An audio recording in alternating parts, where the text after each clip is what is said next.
Fayoulou, répondre à Dabombole. Hein? Fayoulou répondre à Dabombole, sinon il n'y a pas de Malibanda.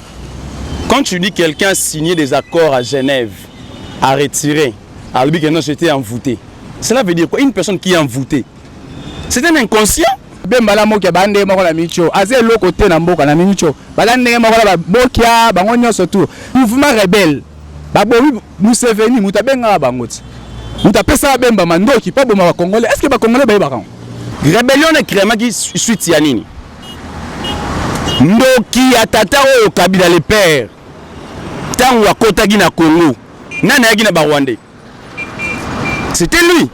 Kabila Kabange Joseph avait bel et bien dit que non, la guerre qui nous a été imposée vient des pays de l'Est, c'est-à-dire Ouganda, Rwanda. Tant qu'on a la télévision, non, on l'a ndaté. N'a pas du peuple, tant qu'on c'est état de la nation. Nana Yagina Baburundi, c'était lui. Afdel Bougara Afdel, c'est quoi? Et ça alliance Yabanani. Tant qu'on bemba zobo ma batukuna, na mboka na ye la province n'est pas terre. A Kangali province n'est pas terre, na ba kisangani ba sa rébellion la bango kuna. Kabila mutabenga bango te na ba dialogue ba bongisi bango nyo surtout basangani abi ensemble consolider nous pour la paix. Espace prévu pour le débat contradictoire avec deux personnalités différentes au boyebi bien Mokaza cadre MLC Mokazali cadre Nakati à PPRD. En tout cas, ça sera du show aujourd'hui avec Léon Njole présenté par Rebecca Bilen de Poukout à la Servadi. Alors on a annoncé déjà bien avant que Léon Nazo Yamba deux personnalités différentes. Mokazali cadre PPRD, Mokazali cadre Nakati à MLC.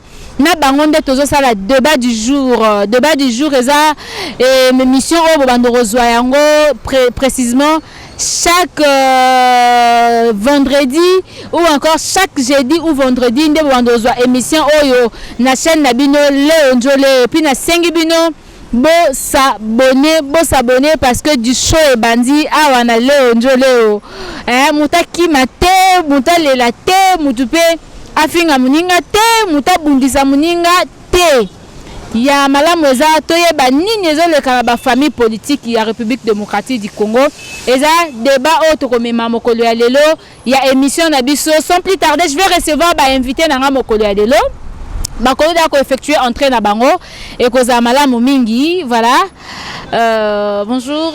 Bonjour. Voilà nako yamba ndeko msusu awa voilà bonjour. Voilà, je vous donne déjà les micros, vous allez vous présenter. Bonjour. Bonjour madame. Ozanani, Yebisi Bandeko et puis Baye Bayo. En tout cas, présentation d'Angé Ozamoulaï, je suis le jeune leader de l'MLC, tout Congo, et TGV international de l'MLC. Quand je dis TGV, ce n'est pas les trains, c'est le travail à grande vitesse. Nakati MLC et puis Nakati Mboka Congo. Les noms? Mon nom c'est Zarko Sefou. Voilà. Zarko Sefou, Yazali Bongo, jeune leader. Jeune leader de l'MLC. Jeune leader, voilà. Jeune leader de MLC TGV. Bon, jeune leader dans la Ligue de jeunes, voilà. Bonjour papa, vous pouvez vous présenter et Merci beaucoup madame. Moi c'est Kaboulo. Je suis le premier vice-président de la Ligue de jeunes du PPRD. Comprenez que le PPRD c'est un parti structuré. Donc j'exerce mes fonctions depuis longtemps dans la Ligue de jeunes du PPRD. Et puis j'ai commencé dans les quartiers. Et puis aujourd'hui, je suis premier vice-président communal. Donc souffrez que notre PPRD a parti au MMI, la structure de jeunes. Les autres comme jeunes, à part un PRD, JMPR, les autres comme Ligue de jeunes. Na ba parti nyon surtout les loto comme na ba bino bo comprendre kaka ke non na kata MLC soko ke structure wana ezate na statut ya MLC na biso statut ya jeune leader ezali mais na PPRD to ça na lutte de jeunes comme structure du parti. Merci beaucoup. Voilà Zarko monsieur Kaboulo a dit na kati ya MLC structure ya jeune leader ezala raté et où tu wapi et puis botami wapi. Merci les sous pour la parole. Biso to linga mingi ko apprendre to linga mingi ko yoka et ko yoka ndesala muntu exceller na vie. Ce que je vais dire à mon voisin, mon ami Kaboulo, mon ami Kaboulo est que avant de parler une chose, il faut luka oyeba statut, to règlement il y a eloko lingi olobela. Parce que moi là je peux pas parler de PPRD parce que na yebi statut na bango te. Mais au moins na yebi ndenge ba fonctionner en réalité. Mais chez nous notre statut et règlement ils a très bien côté à jeunesse. Ils a bien à kati ya statut na biso de reconnaître jeunesse comme il faut. Et aujourd'hui c'est moi TGV International Zarko Sefou ndena mema idéologie ya jeune leader na kati ya MLC. Donc na yaki nango na kati ya parti et puis na s'imposa et puis evanda pe comme il faut. Et aujourd'hui jeune nyonso lelo akomi ko luka kozala leader na kati ya mboka na kati ya parti politique pour drainer foule parce que là leader je draine le foule la foule. Mais Nakolanda Ndeko Kabulo, c'est comme si bozui kaka ligue des jeunes au PPRD d'Abimisa qui bo balusi en comme jeune leader. Pour une tricherie, vous ne pouvez pas faire quelque chose de différent. Moi je dis une chose. Naotoloba awa bien que dans la vie ceux qui besoin apprendre ils allera bien. Moi ni ba initiative malamu. Il faut toujours copier en vie. Il faut toujours kolandaka. Jamais mon toko la initiative mabe. Wana vraiment tant que ima nenge toloba awa ezala mbatine bazolanda biso awa. Bah c'est ah jeune on le bien tout va nous soutenir tout va nous c'est comme ça dans la vie mais ceux qui y ont mutu au ligno ça le moya malamba tout ah au sala ke ndeni au bani ko bomba c'est pour ça na posa ko exceller na vite tout le monde a pas mindele ba ko kanga mwana moko boya yi ba ne mbongo na banque a détourner ba mbongo na compte mais mundela ya kangi au lieu de na prison à orienter et puis à jouer pour travailler. Mais moi je ne pense pas que non nous on a copié le PPRD franchement, excusez-moi de le dire, na PPRD, ils ont copié parce que l'immaturité ça m'a cassé. L'immaturité vraiment ça m'a cassé na kati ya PPRD. Et si aujourd'hui tout le monde a kulu na leo na kati ya mboka, ba kulu na leo na kati ya mboka, maramunyo so ma be koti na kati ya mboka, délinquance koti makasi, ça vient du PPRD. Donc tout le monde a un autre, mais je ne mérite pas copier la bêtise moro ya bongo aux PPRD. Donc jamais. Ils ont parti moro boye. Voilà. Ndeko Kabulo, tu as suivi quand même Zarko. Avec Bango va copier Ligue des jeunes, il y a PPRD pour comme ça, un jeune leader. Kasi bakoki jamais Kolanda. Maramonio c'est ça la marana PPRD parce que na kati ya PPRD immaturité, immoralité na mama baiser belé. Yoza présent Ligue des jeunes communale, il y a PPRD. On interpréter message na ndengeni. Merci beaucoup madame. Donc biso na na introduction na PPRD za école yemoko na malobana reconnaître que n'a jamais ba oki ko boelo comme mabe c'est-à-dire ceux qui bazolanda ngo eza mabete balanda na bango eza prompté biso za école musana biso yango la tozwa ki mais ba biba balanda te ba copier te madame ozoka ka bien biloko wana etikala jamais kozala pa na bango na statut MLC salemi na 2003 2002-2003 c'est-à-dire Yokate Assilissa et puis on reçoit Maloba Assilissa s'il vous plaît parce que téléspectateur ba mona ke no maramoza e solo en tout cas moi na bandaki na bandeli ndeko je te dis franchement soko yebi histoire ya MLCT il faut se taire. Franchement, l'MLC n'a pas commencé en 2003. L'MLC a commencé en 98. Si vous avez MLC en 2003, na sens nini. Voilà, Kabulo ale bananu. Kabulo ale ba. Yoga, s'il vous plaît. Yoga, s'il vous plaît. Ale ba et pour 2002-2003 parce que dans 2002-2003, ne bayaki na Kinshasa, structure efandi. Bayaki na rébellion. Bayaki ba rebelle. Bayaki na mandoki. Na tango bano benga ba banani. Mais c'est pas rebelle, c'est un mouvement rebelle. Dans 98, tout le monde sembo, le 2 août, na proposition de date, le 2 août. Nande masolo salami, nande vous venez bengi bino na ngambu pa pesi bino mando ko bo ma congolais. Le lo ko ba kabila na mo ba congolais. Nous sommes venus dans benga président na bino, président national na bino. Le la zone qui cherche zo ba ka défendre le peuple congolais. Na nini? Nous sommes venus dans pesa ka mando ki na Kisangani. À côté la biso koto. Madame, tout ça histoire en boka na beaucoup côté. Na lobby 2003 parce que na 2003 ndé ba parti comment qui démasse. Ba toi comment ko intégrer na kata parti structure efandi ba secrétaire général ba koti ba secrétaire ni ba koti papa ba fandi structure à parti. Vous comprenez ngai? Na lobby na sens c'était que non et bandeli à parti na lobby bongo c'est-à-dire na Kinshasa. Au parti na bango fandi na Kinshasa awawa. Mais tout peut être modifié au niveau Marambozo. Oui, tant la fandi na 2003 statut ça qui revient quand MLC Bemba kangami quand bazaki refus na statut na bango bazaki refus quand pour pas changer statut na bango statut MLC batikala changer on onté to bien ngobison surtout bazaki voilà réponse wana to kozoyango et pas yaza toujours na structure moko nazo défendre bango te mais nazo faire voir rien que non bato bazo solana bango biso to zalaka formé politiquement to bi makamni to zo loba to yaka na télévision te to ba n'importe quoi to ba makambo oyo koki ko avancer mboka mais le rôle des introductions et tini biso to loba makambo et on to zo loba ngoti na mouvement rebelle babomi Museveni mutabenga bangoti mutapesa bemba mandoki pa boma ba congolais est-ce que ba congolais ba yebaka mais PPRD na mandat ya représente Kabila makambo ya mabepe ça ne belé surtout na bakota est kuna bat bakufi belé tilelo bien qu'il n'est plus là mais bat bazo kufa kaka na kati ya est et puis ba famille ezolela mais comprenez que rébellion wana ezaka o bemba sabato rébellion mususu pe ekoti ebele comprenez que le président de la République honoraire notre président national, Kabila Kabange Joseph, avait bel et bien dit que non, la guerre qui nous a été imposée vient de l'Est, de la République des pays de l'Est. C'est-à-dire Ouganda, Rwanda, tant qu'on la télévision, non, on l'a ndaté. N'a pas dit peut-être qu'on c'est état de la nation. Alors, on la télévision, Rwanda, nana, ninde, bon, sangai. Biso, yo za na pouvoir. Ozo sous mandoki, ope sabatu, bobo mabatu kuna, bon Kabila Zwani. Parce que le peuple congolais kuna nde Kabila Zumba on approche à Tony Mboka. Toi allié famille non, on les a bassesse. Le leur a sous na pouvoir te bato zo comprendre malembe ndi ndenge ni Kabila ba sacrifice au Kabila salaki. E bandeli na ye konima bemba zo boma batu. Le leur zo benga masoki penani. Azo wa batu kuna ba ba sukoli maboko. Est-ce que bemba azo boma batu lelo bemba zo continuer boma batu.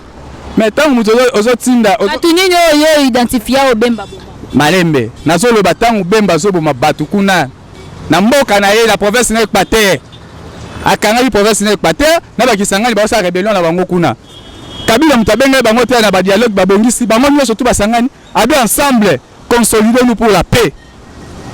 Et on te benga qui artisan de la paix. Mon memi qui a son akatabu ndakate. Oso mona Kabila bini la télévision. Alors bela bango buzoba rien parce qu'il y a bi oh nzamba pesa ke katina. Pour la diriger mboko. Tout ça la clair. Voilà, tous ndeko Zarko voilà aucune réaction ya ndeko Kabulo. Alobi Kabila atikala koboma moto te, atikala mema rébellion te na République démocratique du Congo. Contrairement Bemba sala rébellion et puis aboma batu ebele yoko lo banine pone. Bon, bandeko langa bolimbisanga na seka. Bolimbisanga vraiment na seka. Mot clé nga lelo za l'immaturité. J'ai vite compris que non l'immaturité ça m'a cassé na kati ya PPRD, l'immaturité ça m'a cassé na jeunesse au PPRD à soit encadré. Ko banda li koloti na c'est donc comme on dit la médiocrité oblige et bandi li koloti qui titi na c'est. Pourquoi je l'ai dit? Avant de parler biloko na kati ya mboka il faut ba histoire. Il faut vraiment ba histoire. Bon, expliquez biso pe histoire en les ndenge nini. Parce que na yebi ke na kozongela ngo lisusu na ba réalité de monde lelo. L'MLC a été créé en 1998. La bino soboyebi. Tant que mouvement, il y a rébellion. Tout ça qui parti politico-militaire. N'a expliqué bino très bien. Et rébellion est créé qui suite yanini. Ndoki atata o Kabila le père. Tant wa kotagi na Congo. Nana yagi na Rwandais. C'était lui. Nana yagi na Burundi. C'était lui. Afdel Bougara Afdel c'est quoi? Et ça alliance ya banani. Association ya banani. Ndemo na mboka. Jean-Pierre Bemba Gombo a mon avis que non et Jean-Pierre Bemba pouvait aussi aller en Europe avant na ye atteindre ma ramener parce que na mbongo aza na famille moko ya malamu. Ils ont dit que la Kabila utaki Zamba Moni c'est changé en 2001. Vous comprenez? Et pour se rappeler encore, je pense que non, en année on a zagi na Ajni, na habité sur zagi na Ajni. Donc il doit être recyclé, na recyclé sikoy. Et Bemba tango moni que non, mboka na ngai est commis à Kabwana. Je dois créer une rébellion pour sauver mboka na ngai. Et yango a créé une rébellion wana, a créé rébellion na ndenge na intention ya mabete. Et si aujourd'hui tu commis na à lire oh que non élection comme au Salema, il faut qu'il y ait des tours et de temps en temps, c'est grâce. Il y a un moment où Jean-Pierre Bemba Gombo, nazo ngakuna mukuse pona ko senga besu bande ko IDPS, baya to lo bana bango. quand Kabila le père a koti a bengani tata wana na benga oh tata na yeba soki azaki doctorat ngo wapi na yebité na 1900 combien ça le kuta papa Etienne Tshisekedi na yeba raté Kabila le père a bengani Etienne Tshisekedi ake azongi seka be yakamwanga ake lolo na bilanga. Qui a fait l'effort pour que Etienne Tshisekedi azonga na mboka? C'était Jean-Pierre Bemba. C'était Jean-Pierre Bemba. Tant à créer rébellion yemutwa et ça dit que non bakende accord ya liboso ya Lusaka. Na habita ndeko na ngasoka yebiango. Accord ya Lusaka. Abanda otanga. Et après accord à Lusaka ba yeko kende na Addis Abeba. O c'est que non ba bengaka période ouanto na 2003, 2005 ezaki période de transition. En d'autres termes na roloba réunification. Il fallait que bongisa makambu nyonso ensemble na ndenge ndeko na ngalobi comme nani ndeko Kanambe te Kanambe ndeko na bango azana Kanambe ndeko Kabila chauffeur à défaut. Vous comprenez? Ndi Mbemba tali que non makambu mboko zo kenda lizo mboko zo kende mabi. Il faut te vendre toujours ça makambu en ordre. Et c'est à partir de l'accord ya Lusaka na Addis Abeba ndeba ko binisa transition à 1+4. Transition 1+4 pour mon Zalaki, Rouberwa. Voilà, c'est un débat, voilà. S'il vous plaît, Abengi biso, immaturité. D'abord, un président. Non, immaturité. Immaturité. S'il vous plaît, monsieur. Voilà. S'il vous plaît. Parce que tout ça n'a immaturité. Yoka, s'il vous plaît. Monsieur, s'il vous plaît. Hein? Tout ça va cadre. Moi, je suis cadre dans mon parti. Je représente mon parti politique. J'ai un mandat. La dame connaît. Je regarde partout, je suis là, ça montre que je suis de la MLC. Voilà. Comprenez que c'est une émission contradictoire, donc débat. Après ça, message. Ça fera partie de ma réponse au Copo Sabiso, voilà. Oui, s'il vous plaît. Nous connaissons que non, tous ont immaturité. Kabila, président de la République.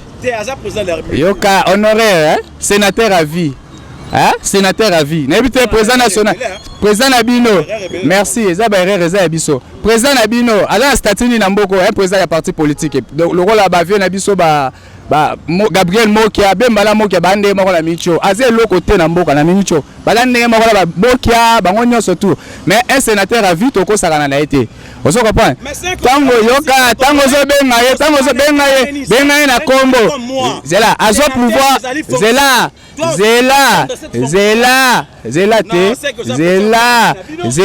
Yoka on a comme ça. Voilà, si ça, Nazong Selo Maloba. S'il vous plaît.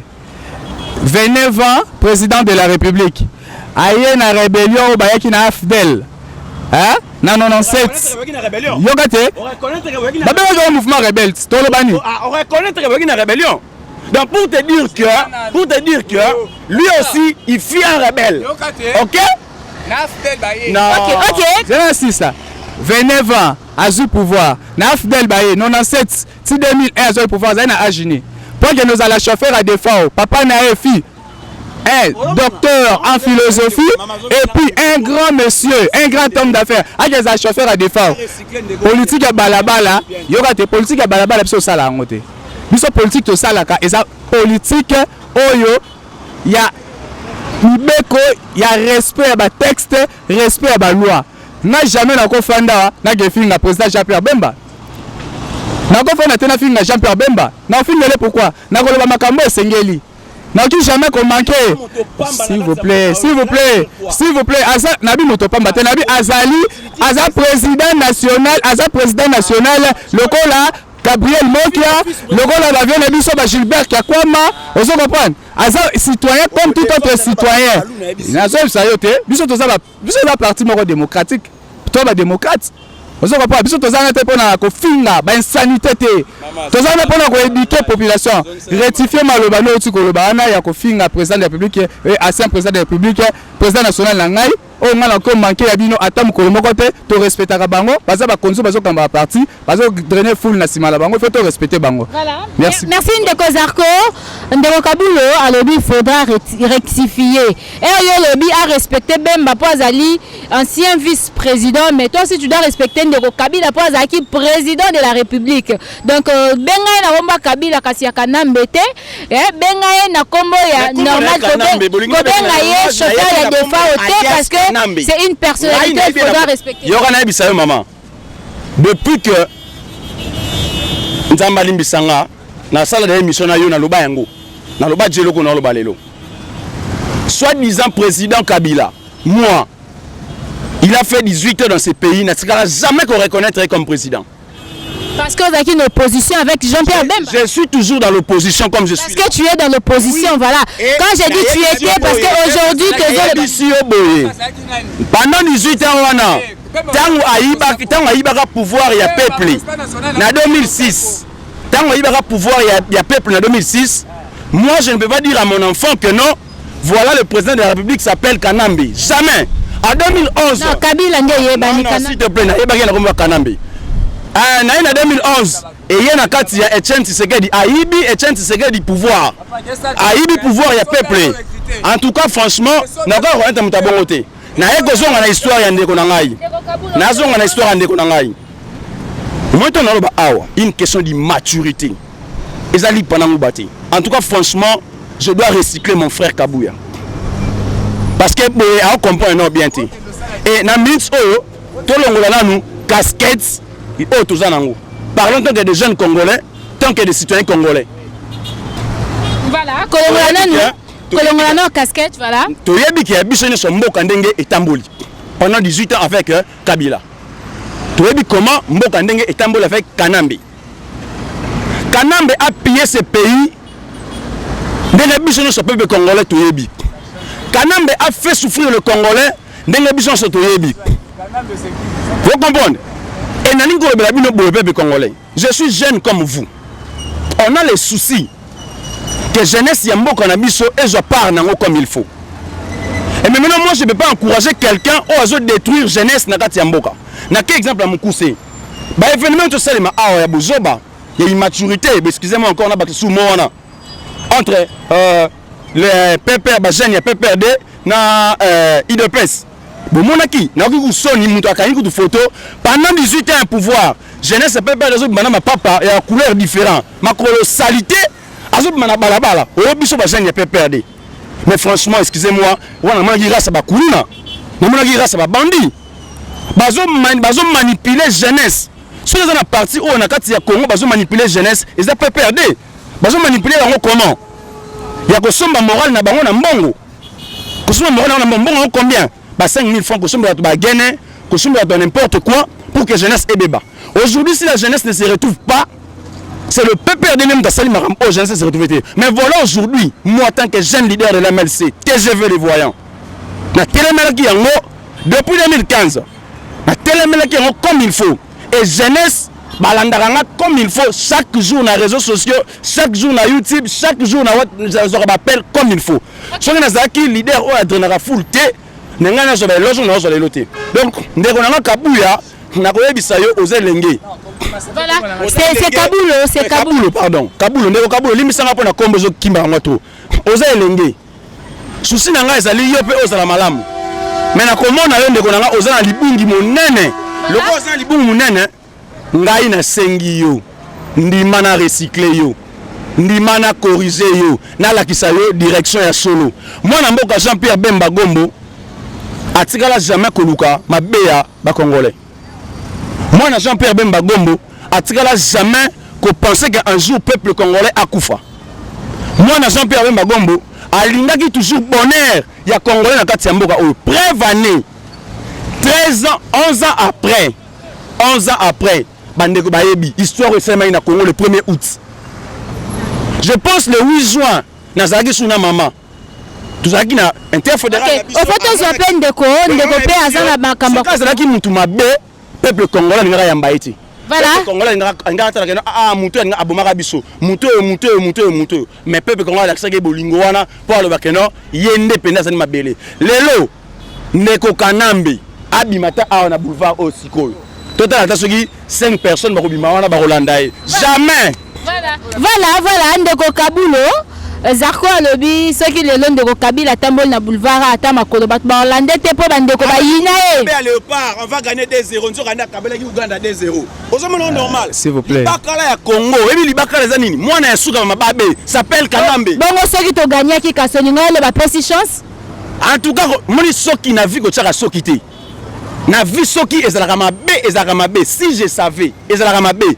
Mais quand il dit que la victoire est certaine, on va gagner 2-0. Ah ndeko na ngai.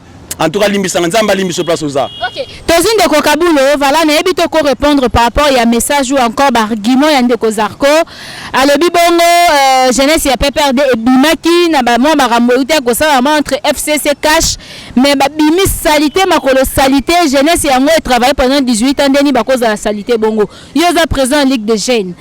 Ezaki vraiment ba jeune ya PPRD tezaki Elembo moko tezo laksaza ya PPRD. Te aza ya PPRD parce que je sais là où il travaille donc il n'a bengisie la plateau na bengisie la plateau na pamba te parce que il est du PPRD. Nazali mwana Jean-Pierre Bemba. Merci beaucoup. Merci beaucoup madame. Comprenez que non la RDC tous un problème à civisme politique. Le civisme politique il faut zala na kata ba parti na biso pour nini pour na sauver cet appareil juridique qui est l'État congolais. Donc c'est ça. Au moins la rôle bangwana civisme zate. Hein? Civisme zate. Ngala côté le matin na minute obenga nga poto sola makambo mboka na kitana se nazo représenter population. Nous sommes des cadres du parti nazo bandelango. Mama lukelanga cadre MLC na solana makambo mboka. Lukelanga cadre MLC na solana makambo mboka. Mais parler porter le Fiji internet bayebi ba monanga na émission précédente. Nazala toujours accompagné na nani obenga émission moko tozo sala lobe émission et puis nazana musala mususu ba banzele zaki na bito na répondre na pouvoir oyo ya makasi ozali presse. Hein? Na pesi le kumunde na ye. C'est pas dit que nazali ya PPRD ya kolokota. Oyebi bureau nanga. Ya 4 parti. Hein madame? Na ebité. Nyoso to koloba na kombo ya président honoraire na biso Kabila Kabange. Nzambe nde mutayebi pe bato bayebi histoire mboka na biso bayebi. Je nazo bandelango. Na PPRD balakisa biso discipline. Balakisa biso discipline. C'est un débat. Balakisa biso discipline. Tolérance de Kozarko s'il vous plaît, tolérance. Na lobby na bandeli sous madame Maman Rebecca. Lukela biso lukela ngai soko za na posa na ngai lukela ngai cadre MLC. Soko pas cadre MLC parce que non, 2-0 par rapport à quoi? Parce que Obengi Kanambe, Batu Baseki. Parce que Obengi Olobi Keno Balakise ma papa. Na évité. 4 militants au ya PPRD. Maman, limbisanga na osenga yo boui. Comprendre? Na osenga yo boui. Tout ça là na ba émission bana mbala, oyebi comment TGV réfléchit, comment TGV pense pour ce pays. Oyebi très bien. Mais tant que benga bina débat bisinga mta PPRD que noka bien moko na bino fona corriger ndeko wana na l'accès libundu azana ngo. Mais j'ai vite compris que non ndeko nanga za na ba argument. Ndeko nanga za na ba argument. Non, c'est parce que yoza ko empêcher aloba. Ça chance aloba parce que yena za na mali. Yo kana bisa yo. Oyebi débat, hein? Oyebi débat. Ba bengi na no débat. Débat c'est quoi? Débat c'est quoi? Là de 1. Ndeko nanga peut-être que nous revoir pour nous recycler bien. Il faut que nous revoir. Débat Zanini. De 2. Quand tu es devant ton adversaire, tu dois avoir des arguments solides. Mais quel argument, papa? Hein? Tu dois avoir des arguments solides. Il me semble que c'est ma micro. Il y a un peu de PPRD va terminer la papa Salté. Il y a un argument. Il y a un de PPRDC. Hein? Il y a un mamoutoyer comme il y a un mamoutou Kozoman Zanza. La tienne à Balaba pour ton maman Kopanza. Il y a un policier qui a un argument. Oh, Zoloba. Papa, le bel argument Mboka. Nali Kamboutel. Hein? Dans l'institution telle, tel a besoin de marcher tel, c'est ça. On a besoin de MLC, oh il y a MLC. Lequel a cadre MLC. Et non, opportuniste, parce que a ma kelele na réseaux sociaux, au tchè mamoko cadre MLC. Na strisine. Oh MLC ça reconnaître. C'est quoi ça? Voilà, ndeko Kabulo, Jean-Pierre Bemba auti koya dimanche awa. To moni bongo na ba écran, ba policier, ba zoki, marambo salami.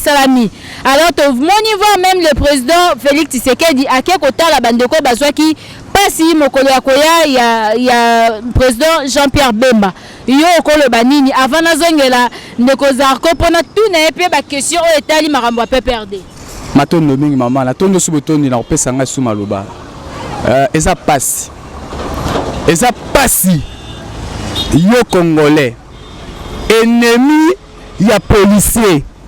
Policier ça on a pona ko batela ngai na yo. Ozwi libanga obeti policier. Policier zoki. Ne wana tokotonga mboka mobongo.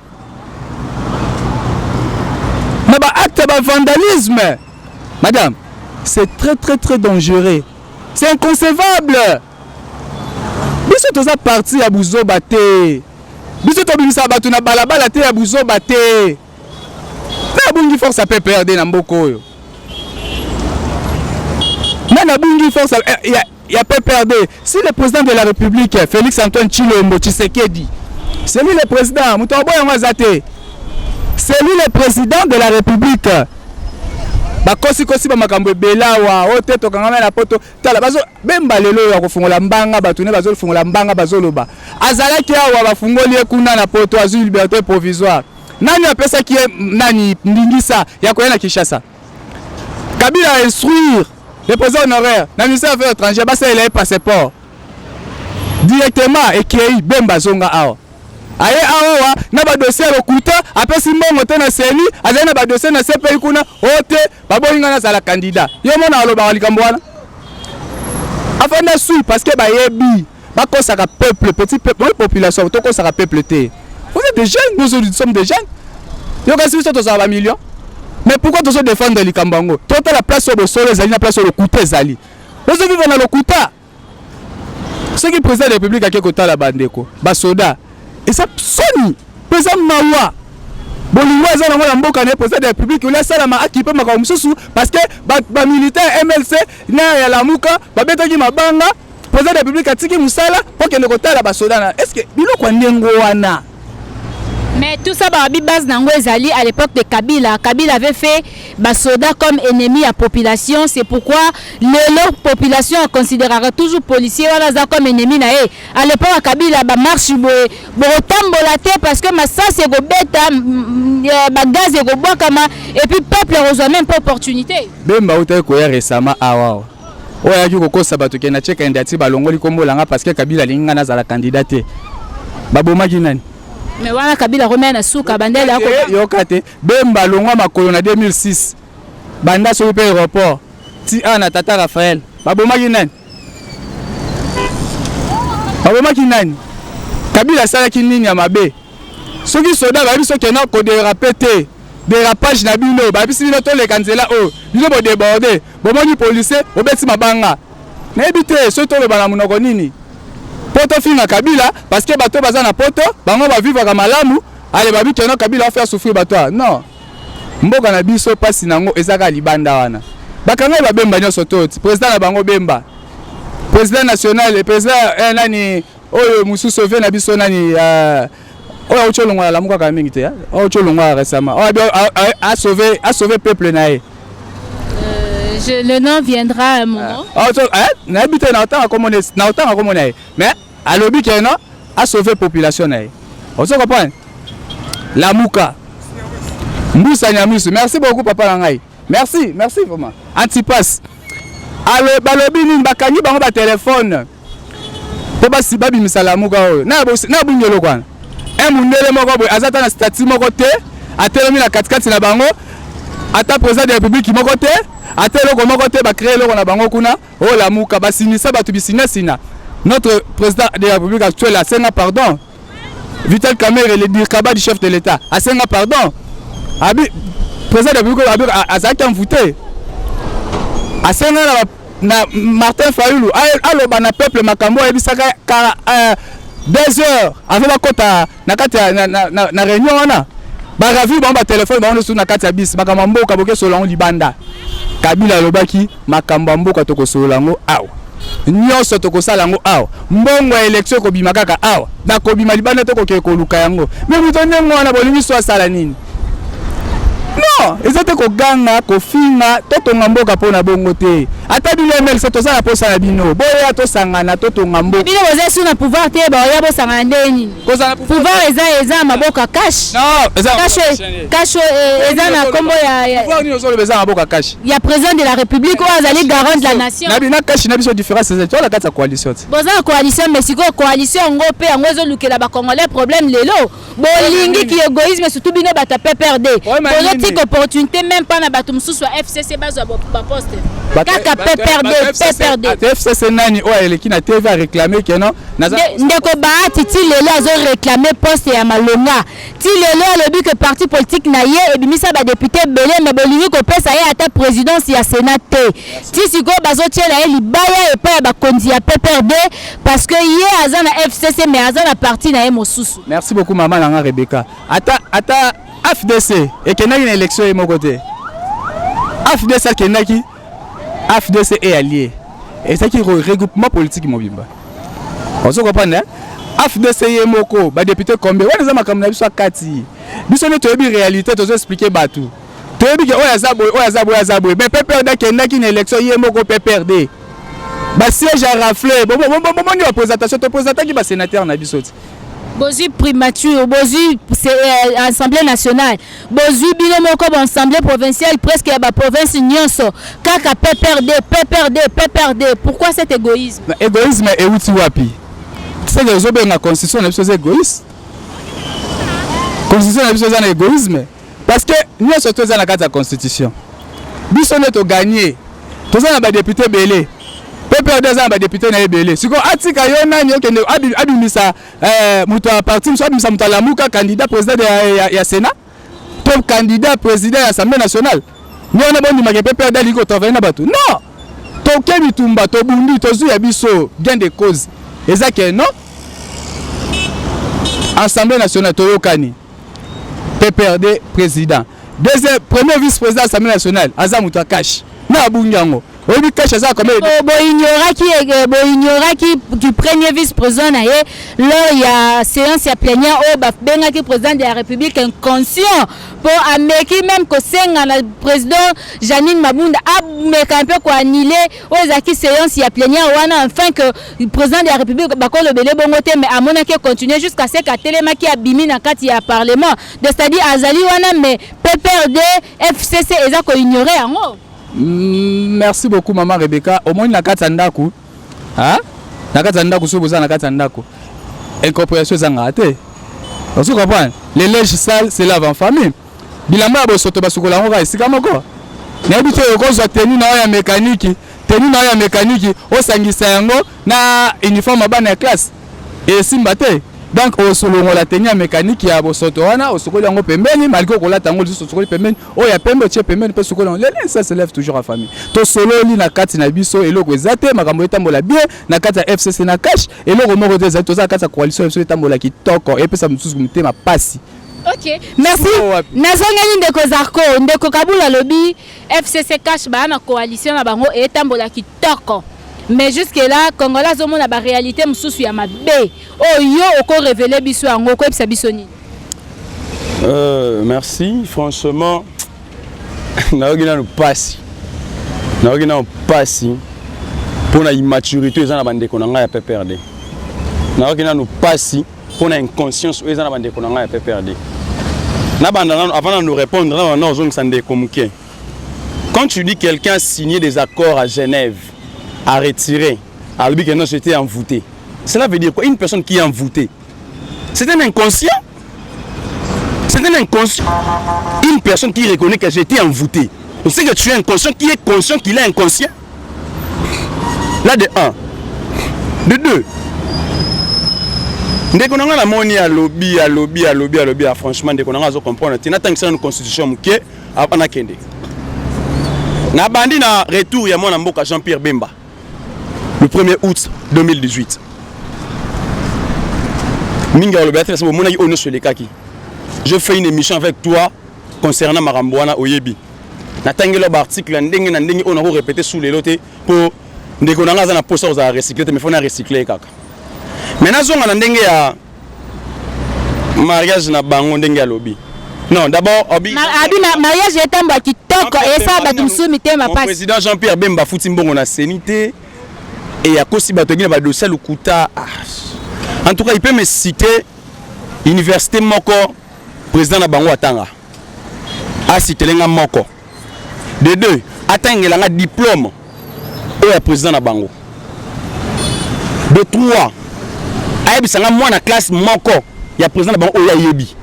De quatre, ce cas de chance au monde na président na bango boui. A soli na yeboui.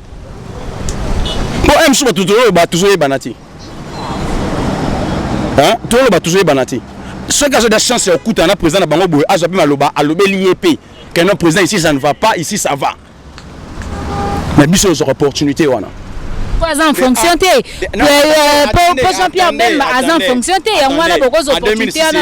en 2006 il était en fonction. On va dire au en 2006. Oui. Ma preuve pesate moyen tout accepter en facile.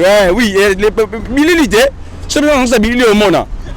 Arrivé en 2000 arrivé il a fait une campagne, je me rappelle encore c'était le 27 juillet 2006. Parce qu'il a la mémoire mon éléphant. Ma colo de l'aéroport, oh, n'y soyez bien le caca, parce qu'il y a une histoire à Agni. On a le bas, il m'a tué dans ma casse, il y a une histoire à Mbokati. Totambola, président de l'Ongola Sapatou, la deuxième rue. Ouais. À l'Ongola Sapatou, a du papa, jeune Morobo, là, pour Tambola Mako. Ma sœur est Betaka, ma conteneur est pendant dans le quartier. Nous, on était là, on a vécu des histoires dans Mbokao. Peut-être hier, j'ai eu chance, celui, commissaire, place à Zawana. La biso de Bundi. J'ai fait 13 ans à l'MLC. 13 ans à l'MLC. Donc, au PPR des ans, moi, on est MLC. Vous comprenez? MLC a 20 ans aujourd'hui. Tu as 21e année. De là, de 1. De 2. MLC, Bandima est parti politique. MLC, elle est ma place, Bandima parti politique. Je reconnais ta parti. Et c'est le mouvement rebelle. Et c'est le mouvement rebelle, papa. Koko Sabatouté. Et c'est le mouvement rebelle. Bah, quand il y a un Kinshasa, ne comme ma femme, c'est ma structure à partir. Quand vous avez commis premier, a commis vice-président de la République. Ne MLC, bah, si bango agrément, basu agrément dans le ministère intérieur. Bah, ça année oyo. MLC Zaki agréé. MLC Zaki agréé dans le ministère intérieur. MLC, ils ont agréé dans le ministère intérieur quand? Voilà, à quoi répondre? Il faut l'éduquer et puis la recycler parce qu'il a habité. L'MLC a été créé en 1998. Sorti officiel de l'MLC, ils ont parti politico-militaire. N'a évité sur les autres comprendre les mots. Parti politico-militaire. Actuellement, les statuts comment alors? MLC a comme parti politique depuis 2007. Ce qu'on a habité pour ton information. Naye Kolobelo Boye. Tozalaki parti politico-militaire. Il y avait la politique, il y avait aussi militaire. Et Tobi non. Le quoi est Kitisi Minduki, Totika la partie politique simple. Vous comprenez? Totika la partie politique simple. Et les autres lignes aussi mamando qui était pour la population de Bisso Akoya. Na recycler les sous. Avec Golobakeno, mariage na bangona pepe na cash hein cash on a nini o ba banque to o anini cash oyebi oyebi que cash eza INC na oyezali IDPS entre parenthèses là c'est que ça bile sous qui inconscience ya ndeko oyo comment mutu oriko kende ça et le dossier na seni wana ezali il faut que le non c'est l'inconscience non madame Yoka c'est na qualifié. C'est l'inconscience. Comment une personne peut aller déposer des dossiers à la CENI sans verser de l'argent? Moi, comme commissaire d'école, mais c'est le préfet. Est-ce que ça a vraiment un sens? On a vu que c'est l'inconscience. Jean-Pierre Bemba, c'est l'homme à la grandeur de ce pays. Jean-Pierre Bemba, c'est le cerveau moteur de ce pays. Ce que je CV à Jean-Pierre Otier, je CV à Moutouna Bango, alias Kanambe, ou à détruire Mboka. Au moment où on a azate, il y a 4 questions à tout nous répondre. Mariage le Bango na cash, en tout cas, n'a pas qui passe. N'a pas qui passe. Pas si pourquoi, ndenge va mesana ko manipuler jeunesse, ou va bengi jeunesse à venir et à lobby. Ndenge peut perdre manipuler la jeunesse ou ana ndenge va zo manipuler cash. Et soi-disant base, ou baza éduqué pendant 37 ans, bah on comprend que ndoki ya Kanambe alinga saka na biso. Ngambo ko mes propres yeux, j'étais là. Nazo kene musala na matina bis, taxi nazoya na moni ba machette. Ya bande konini ya cash. Ya peut perdre ba machette. O koto asimi drapeau ikolo bake. Drapeau le ko matana na siège ya IDPS. Même le mais quelle inconscience. Bande ko en tout cas bilenge mibali bilenge basi. Na sengi na bino botika kozala manipuler. Parce que avenir ya lobby ezande biso. Soki bozala na vie wana bozola ndaka ba inconscient wana ba politicien le couteau bezo détruire mboka. Beaucoup avancé té. Mais babi na kati ya lamuka lelo lamuka pe azako apporter actuellement congolais moi ba confusion belé et mamo ça maki na arrivé Jean-Pierre Bemba. Bozo beta ba soda non seulement bozo finga président de la République aza na position na minute mais bozo beta pe na ba congolais baza ba ndeko na bino ba soda baza ba pauvre kutu koleka bino. Moi je dis ceci, moi je dis bien ceci. Je suis un jeune intègre. Je suis un jeune civilisé. Oh, jamais na kolinga ba acte ya mabe esalema. Parce que les lois sont mobile salimi awa, ba eko buka msusu espace otoza awa, eko ma salité. Ville na biso ndeko ma salité. Jamais na ko autoriser biloko ya bongo. Et je n'aimerais pas que balatisa MLC to la muka ba bozo ba o esalimi parce qu'on a été déjà prévenu avant. Ce qui y a évité pour son information. Prévenant qui binoni ba ça qui Chaki déjà batuna bango ya mabe. Na kati ya banani bachaki batu na bango ya mabe na kubomba te na kozala polele FCC et cash bachaki batu na bango ya mabe purement lokola ka FCC so manipuler cash yango na pesi tor makambo wana so mabe et pas FCC. Pourquoi Jean-Pierre Bemba ko kitate na avion pour que aloba ke non ndeza boye surtout ba meki tout bana ko bunda non policier na bis nzamba limbisanga bande ko nanga ba policier na senga rabino pardon mingi. Vous devez être aussi éduqué. Vous devez être conscient. Pourquoi les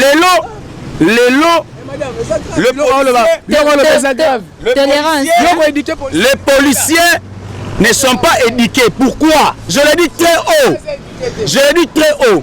Ce qui y a des devoirs, il y a agent de l'ordre na ko recycler na ko éduquer pour la kisayo rencontre na ko ça c'est ana sisa la ye tolérance ne ko yoka na ko linga babuso banenga ya te na za mwana soda c'est que tu es inconscient na za mwana soda inconscient c'est que c'est inconscient je le dis très haut il est inconscient pourquoi na bien au clair les loba ndeko nanga baza awa kutana soda na désert agent de l'ordre Moussa n'est pas dans le désert, il doit t'accompagner, il doit te sécuriser. Mais là, quand les policiers congolais sont des aranini, n'est-ce pas pour chez Mouta au téléphone? Il y a un salaire qui est bandé quoi la mouka ba la bango. Conscience oyo, ban nzambali misanga bana basoda o baza ba conscient félicitations. Et bana basoda o baza ba inconscient, bon ga ko ba conscient. Voilà, c'est ça. Voilà. Il faut recycler. Maman, Jean-Pierre Bemba aye. A komaki na kati ya Kinshasa na aéroport Anjili na ba 6h50. Na jet naï. Avant d'ici 11h, j'étais là présent. Je vis mon président, je parle avec mon président. Tolongwe malembe na population ba ko yambaye. Kino Sainte-Thérèse. Le premier est que le corps va mettre ça dans Kolinga, ceux qui vont moni la muka top au MLC c'est manifestation moko boye bango pe voir ya bango to ba luka ba panza batu pour que ba keno moni ba yamba ki était au moni tane ba pasuki ba bandi ko beta lacrymogène garde na biso moko kutu azui ba benga ngo nini ba protection wana ba policier wana azui yango atie kutu na mutu ya mwana mboka Jean-Pierre Bemba Gombo po ba biloko wana ezwa été mutu moko ta simba giso de mouton mwana mboka Jean-Pierre Bemba Gombo va continuer nzela na ye ti na kati ya terrain Sainte-Thérèse c'était plein à craquer boyoko ki message na ye très bien après 13 ans après des personnes s'adressant à la population. Et les bosses dans le stade Tata Raphaël en 2006 le 27 il y a mis balai yango a salé on a Sainte-Thérèse parce que nous avons ça la marabna biso na triomphal baboyaki on a qui joue le président de la République avec un dédicace. C'était pour ton information la mukam te kotaki demande bosso là de 1 Dédé ba monique non et côté kuna et vous allez matata tout le temps empêché mais on n'a pas fait un problème ton dimine qui Sainte-Thérèse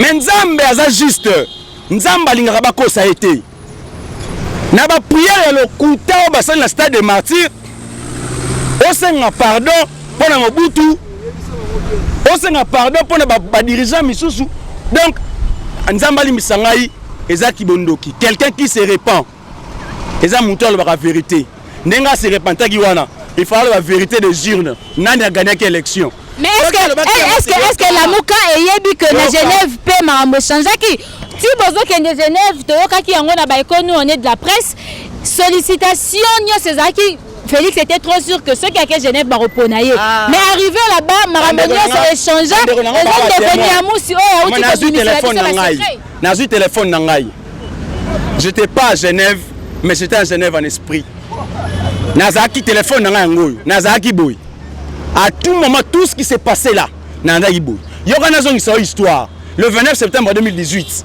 amsun de a un problème maintenant recycler les sous na tata na triomphal moi na mbo mais ça là 24 heures hein directement pour dire que on a j'ai été envoûté mais franchement il faut être inconscient.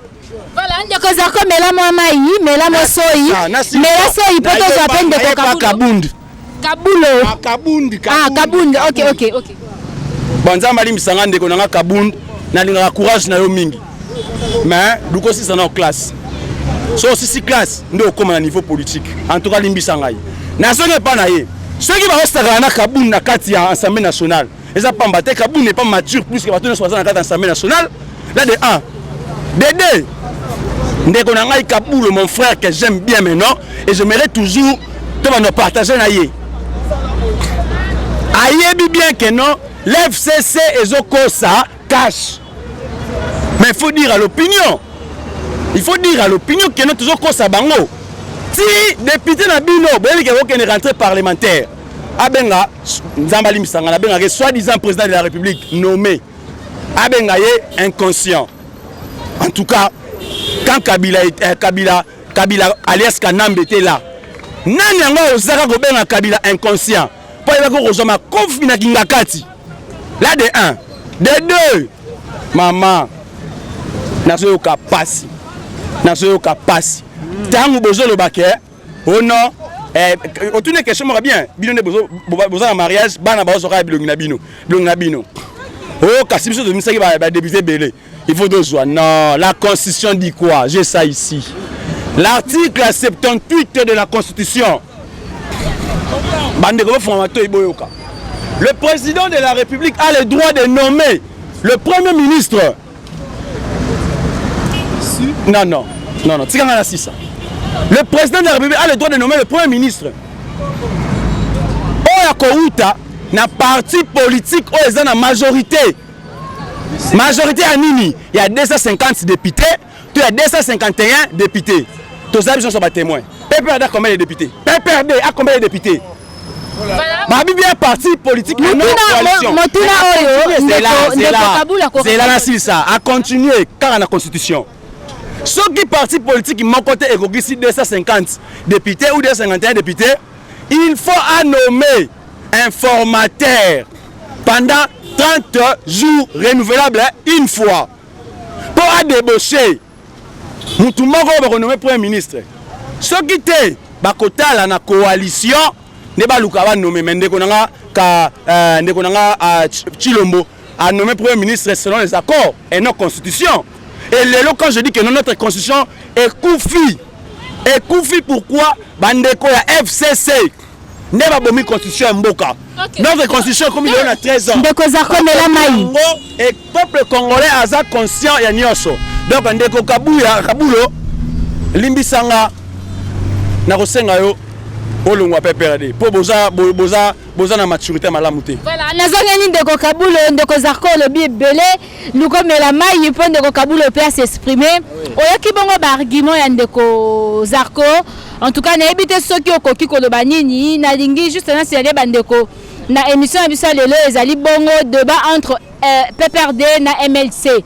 Toza bongo na ndeko Kabulo azali président ya jeunesse ya PPRD Ligue de jeunes ya PPRD na ndeko Zarko azali président ya ba jeune P jeunesse jeune leader voilà ya MLC jeune leader ya MLC donc ezaka ka jeunesse eza bango nde bazoloba awa. Alors ndeko Kabulo yo na ebité na réaction ya ba propos ya Zarko yoko lo banini parce que petit à petit peut to kenye na suka émission zo to bito landelango comme la sata ba 3h du temps mais to 4 yango poto tika bino na posa mbala sima boza na besoin ya bango lisusu ba invité yo na plateau na biso leo njole et surtout ba ko ya ko répondre ba question o bino bo tinde la bi boko tike la biso boko benga biso boko tike boko tinde la biso répondre ndeko Zarko na ba argument na ya ko banana ko ebisa yeke no soki ba ozana kanda baza na kanda Kabila te baza na kanda Fayulu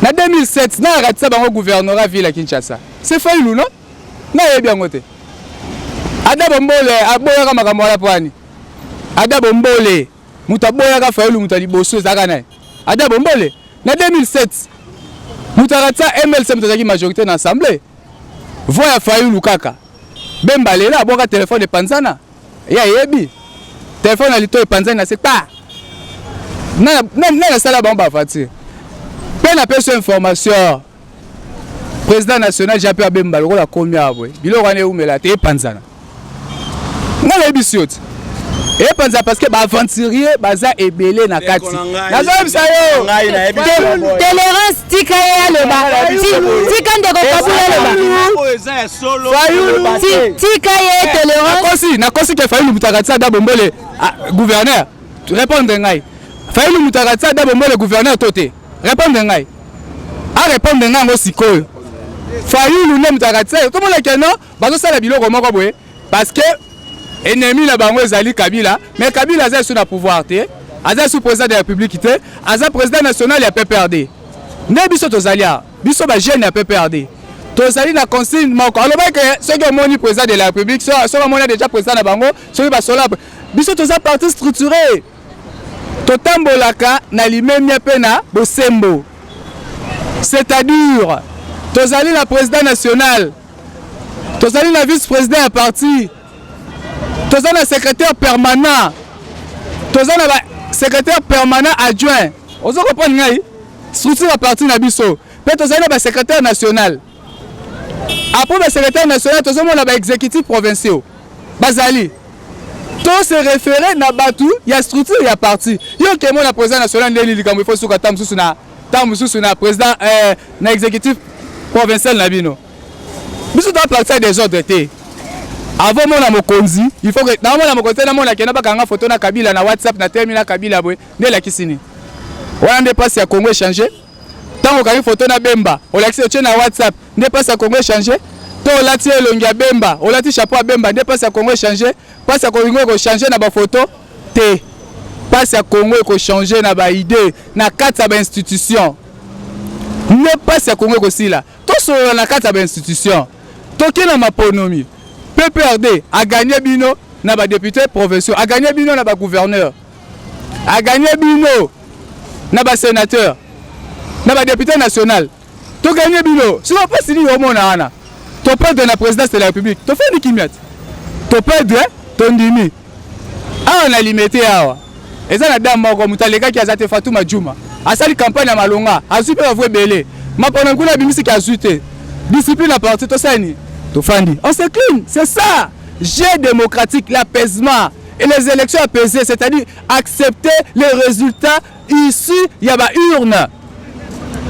Tondimi yango. Pas si voilà. Merci beaucoup Ndeko Kabulo. Je signale que nous arrivons vraiment à la fin de cette émission.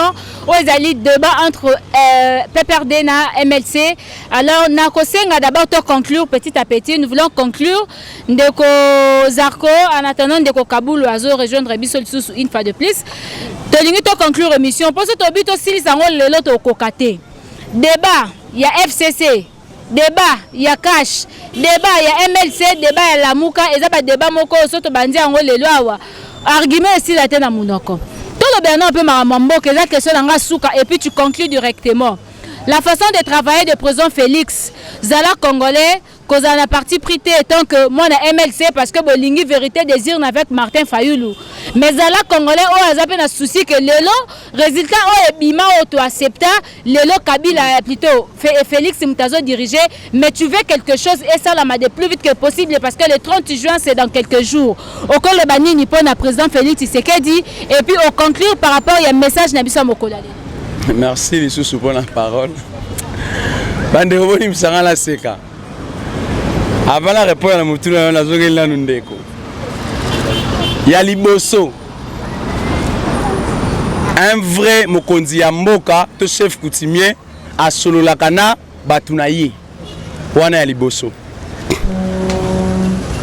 Un vrai chef coutumier, eza oya vandakana Batunaye, azolobela bango bazo yokaye. Kabila pas vendre na Batunaye na kinga kato mona na bango na ba défilé te na ba selfie. Non, biso to uti na C, biso pena ebani na C, mata. Likolo ayokaka mutu nyonso pour avoir des idées et pour n'entendre qu'un liboso. Oui, Ndekonanga, oui, c'est bien, vous êtes structuré, j'accepte. Et d'ailleurs, je l'encourage encore. Vous êtes structuré parce que mboka o etambolaka na mibe côté za mboka moko ya kokufa. Mais tika na ebisa yo boy. Quand tu dis des institutions c'est quoi? Là de 1 et de 2 ben institution ya bosoto o eza na kati ya mboka ya Congo cours corruptionnel bande ko boka malamu cours constitutionnel mais cours corruptionnel haute cour te haute cour o ba se laisser manipuler na corruption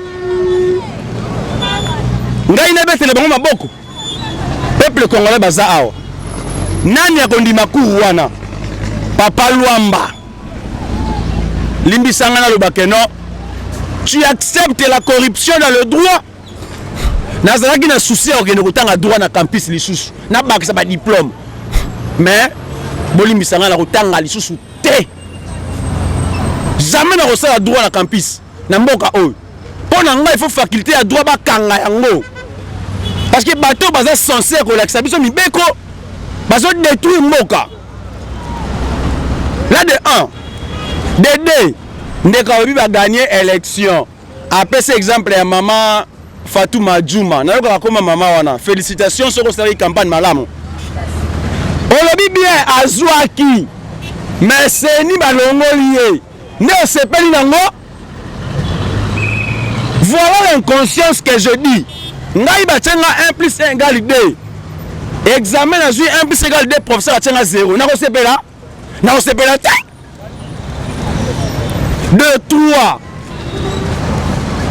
Boyena sénatorial. Nzamba Limbisanga. Président Chikanambe. Président to qualifiera patin. Ole kagina Nairobi si me trompe ou na Libéria et na mboko nini na Namibie. Olobi que non, je vais lutter pour la corruption, surtout pour aux élections sénatoriales. Batiki ozongi awa 12 députés. Oh, il y a IDPS, il fallait bimisata 3 sénateurs. Bah, se laisser faire corrompu na FCC. Corruption, on a lutter contre yango wana. Ndeko encourager biloko ya bongo. FCC ezui 91 sièges ya Sénat. Na kimoyibi, na kosomba. Lelo jeune congolais ne bandeko nanga baza awa. Tobenga batu nyonso. Bon, l'institution est corrompue. Et on ne peut pas accepter cela. Il faut que boya biloko wana. Cancer oyo na mboka oyo ebanda depuis kombo nango corruption. Il faut to telemela yango. E bandeko na ngai ya PPRD bazui molimo ya corruption ba ko tiela na mutu ya peuple congolais. Pour abimisa batu na balabala, il faut pas pesa ngo mbongo bandeko na ngai bazozoka likolo ba 2000 francs, likolo ba 3000 francs. Vraiment jeunesse, arrêtons l'inconscience. Totika makambo wana. Et quand on a joué ndeko na ngai, c'est un plaisir pour moi de partager avec toi. Ndenge to sa l'émission au lelo, ezapote bandeko na biso bayeba nini tolingi pona mboka. Et pona mboka nanga, eloko liboso tant que jeune na longoli casquette nanga MLC na longoli nyonso. La jeunesse doit prendre la conscience. Ce qui jeunesse est eu conscience. Bon moni ba acteur politique oya miyibi ya PPRD, oya cash, bako sakana binote. Je me rappelle encore dans la émission na yo, na lobelo makambo oyo. C'est la conscience que zongi. Montebi que non, je suis jeune. Il faut na sala boy, il faut na le canaz à la boy. Il faut boy. To komona changement total et kokota na moins en un clin d'œil. Et conscience wana, ezalate oyo ya muntu aloba que non, à Genève j'étais envoûté. Qui est conscience wana to longola yango. Et ndeko na ngai na sengi yo boye. PPRD boy dike ba militant na bino. Voilà, je crois que Bayoki, quelques dédicaces na bandeko balandio pour finir avec toi. En tout cas, ya liboso na pesi mbote na somi ya ekolo. L'homme à la grandeur de ce pays. Jean-Pierre Bemba Gombo. Place Azali na pesi mbote et ami balé na pesi président Martin Fayulu mbote, papa Adolphe Mozitu, Matungulu, papa Mabaya na pesi bino mbote Moïse Katumbi. En tout cas mbote na yo place Azali et na bo sanité équipe na nga ya ba TGV parce que na international. Maman Tina, maman Claudia, Nancy, papa. Mais otangi Moussa Nyamousi. Papa Moussa. Tu n'as pas question na te j'allais bien te répondre. Surtout nous on si on répondre yo. To bombi yango. Moussa Nyamousi te bandeko ba yeba. Otangi te pona nini? Chacun est libre. Bimisi vérité à la Mouka. D'ailleurs, Moussa Nyamousi n'était pas à la Mouka. Bien sûr, la Mouka c'était le nombre de combien? De 7. Oh, mi balé balongoi vendeko caméra nandeko Félix. Tu tira qui 5. Et Moussa Nyamousi ko kotanda après bango. Mais Moussa Nyamousi n'a pas d'impact après tout. Moussa Nyamousi n'a pas d'impact kolongwa na yé. Alongwe bien et la Mouka Zali, tu intègres facile et tu as aussi la liberté de partir comme tu veux. Tu as ça dans ba geste. Donc à commis Mokanda, je suspends mes activités na la Mouka. Mais à l'obité que à l'ongwe. Mais à l'obit, j'ai 6 pans. Il y a un abyssin de Konanga. Ndeko Kabula abi, il fallait pesa ya tamboto, pesa mbote. Il y a un abyssin de Kolanga. Boye va histoire. Au moins français en tout cas na maman, pesa le bras est souka. Au moins français permets-moi na katayo, permets-moi na katayo. Bande Konanga. À partir à Léon on sous veste été. Na banda ko lata kaka chemise, cravate to gumbi maboko. Musala biso nyoso bina ba lingala. Français sous le baté parce que congolais faut comprendre. Ce qui veut dire français tu es biso ma congolais n'engage français à la mais faut le balingala pour congolais nyonso aza na facilité de comprendre ma kamundenge zo kendele donc mbote na bino nyonso papa Blaise Doriki Mosumbe na poto ba combattant nyonso balinganga na poto baliangando en tout cas merci mingi. Voilà, merci beaucoup Ndeko Zarko. C'était mon cher. Notre sollicité. En tout cas. Voilà, merci beaucoup Ndeko Kabulo. Okoko conclure nini na oetali makambo ya mboka. Gouvernement na nous ebimité pendant que débat ezakuna entre FCC cash. Mais le 30 juin c'est dans quelques jours. Président de la République Otolandi na information ce matin et linga keza la cérémonie moko a monene mokolo ya dimanche le 30 juin parce que linga keza la rendez-vous à liboso ya président de la République à sa activité to fête ya indépendance ya mboka na ye. Mais vu qu'il n'y a pas gouvernement à lobby eloko ekozala te, ba renvoyer nyonso pour l'année prochaine. Alors yoko lo banini. Ni défilé ni eloko eza dimanche toke église tozongi na bandaku to lié to lali ndenge mesana. Merci beaucoup madame na sepeli avec joie na émission na biso ya mokolo lelo et puis na ngina rappeler quand na bakinois bakinois oh ba yebi histoire Jean-Pierre Bemba abima la télévision abi tata mama bomba mwana na yo oya ko bima na nzela ko kutana na Bemba na nzela. S'il vous plaît, monsieur, tu as bien parlé. Ndeko Zarko, tolérance s'il vous plaît. Akanela peuple congolais. Oh lelo. Bemba tango zaki na ba affaire. Tshisekedi alobi na ye, papa Tshisekedi fait perd son âme. Papa Tshisekedi alobi le 30 juin tout s'arrête. Bemba alobi abina bakinois. Oya ko bima na nzela akokutana nanga Bemba. Papa, maman, bomba moi avec Teni. Voilà nous surtout, peuple congolais, biso qui nous tobo ça facilement. Muta talara joueur a beti a chebi na ministre ndimi to betele maboko. Abeta ka mukika bato fingi maman na papa na ye. Tozana na kinwa yo gate biso ba kinwa non Ndeko Sadari aleka na télé pour aloba que non moto fingi yo maman na yo. Je comprends que débat eza makasi Ndeko Zarko s'il vous plaît. Yo Sadari aleka. On a vidéo, bien vidéo émission te olobi aleka na TV. Tetolo ba bosembo.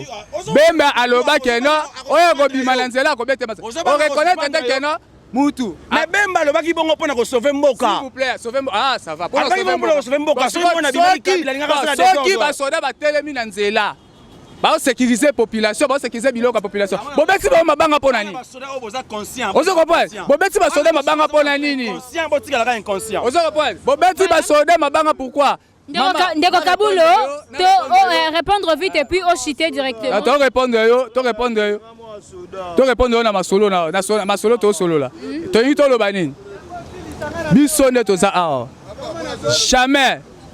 To ki ko linga, to za kata pardon. Kata.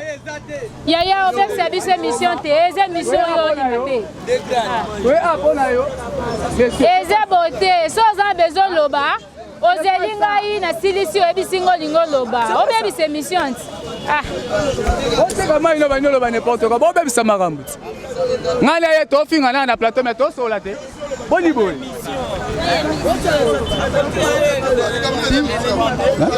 C'est quoi ça? Voilà, conclure. OK. Madame. C'est bon. Madame, dans to lo banini. Ndeko na biso a répondre biso te. Ada bombole. Azana kanda pourquoi? Aboya fa le po nini. Ozomona kena ba appartement ko boye ya ba aventure. Na esi bino kena lo kwande umela te. Kala mingi te ba opanzana. OK, pour conclure na Oetali le 30 juin président Félix mandat musala na ema munyoso ko lo bani. Bon, le 30 juin ezali fête indépendance na biso. Mais le Bible, il faut bien lire la Constitution. Le président de la République, c'est le garant de bon fonctionnement des institutions. Pardon, madame. C'est le garant. À mon niveau, non, il a mis en place. Et là, bon. Il peut décaler.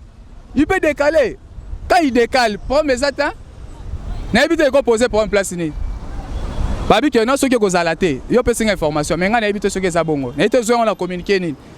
Vous avez pas si tous les communicateurs, Nabiso, FCC Cash, Balekaka, ils ont communiqué. Le gouvernement sera là bientôt.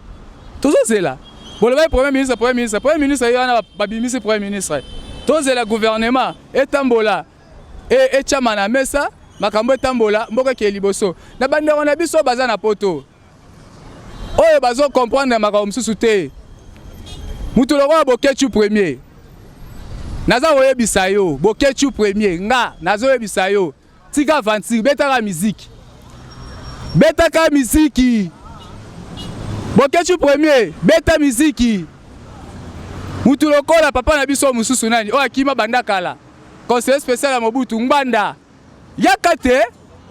opposant mutazu pouvoir na minute comme ce pouvoir ko ya bokone ya 4 okimaka nini boya na mboka to sangisa maele awa boketu premier ya ko bete sobolo obeta musique no bien to musique no beta ka musique tika ko finga kabila za muninga na hote ozo comprendre yo la kisanga ta certificat de titre primaire na yo ata diplôme d'état boketu premier ozo po finga kabila boketu premier na oloba na yo ndeko kabila tanga wapi po lobela boketu premier bongo.